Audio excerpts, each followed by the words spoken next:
દીવના ગોગલા વિસ્તારમાં રહેતા સ્થાનિક લોકો માટે આરોગ્ય ક્ષેત્રે એક પ્રશંસનીય અને રાહતરૂપ સમાચાર સામે આવ્યા છે।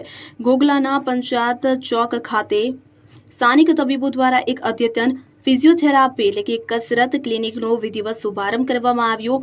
ગોગલાના જ વતની અને સેવાભાવી ડોક્ટર અક્ષિકા તેમજ ડોક્ટર શિવાંગી દ્વારા આ ક્લિનિક શરૂ કરવામાં આવ્યું છે। આ ક્લિનિકના પ્રારંભથી હવે ગોગલા અને સમગ્ર દીવના લોકોને શારીરિક દુખાવા, જડતા અને સ્નાયુઓ સંબંધિત તકલીફો માટે ઘર આંગણે જ ઉત્તમ સારવાર મળી રહેશે। ક્લિનિકના ઉદ્ઘાટન પ્રસંગે સેવાભાવના દાખવતા પ્રથમ દિવસે એક વિશેષ ફ્રી મેડિકલ કેમ્પનું આયોજન કરવામાં આવ્યું હતું કે જેમાં આવનાર તમામ દર્દીઓને નિઃશુલ્ક ફિઝિયોથેરાપી સારવાર અને યોગ્ય માર્ગદર્શન આપવામાં આવ્યું હતું। ગોગલા સહિત સમગ્ર દીવ પંથકના અસંખ્ય લોકોએ ઉત્સાહભેર આ સેવાનો લાભ લીધો।